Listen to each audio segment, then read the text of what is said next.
Well, hello there. Welcome to Nick's Friction Zone. I'm your host for today, Nick. Today, I will be giving you a very quick 2-minute tutorial on how to start a bike and go off and running.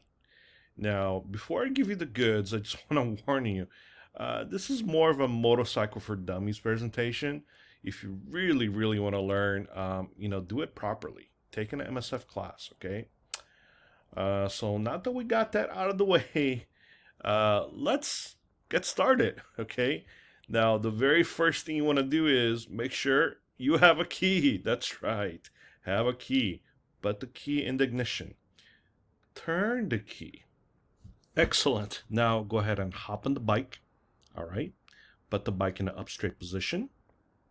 Okay. Now you're going to use your left hand to squeeze the clutch lever on the left. When you squeeze it, make sure it's squeezed tight at all times, all right? Now use your left foot to tap down the gear selector, down, down, down. Okay, turn your kill switch, and then fire up your bike. Here we go. At this point, you want to slowly let go of the clutch lever that you're still squeezing with your left hand, and then you want to slowly throttle with your right hand. And after that, you're up and running. There you are. All right. I'll be honest, guys. It takes more than 2 minutes to learn how to ride a bike. Okay. This wasn't clickbait. I hope you don't get me twisted.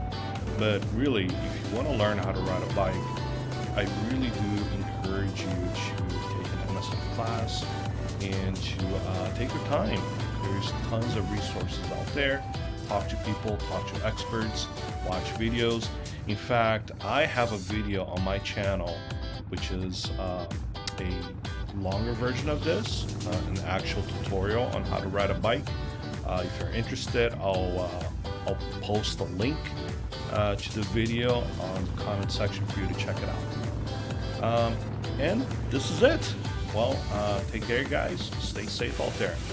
Bye.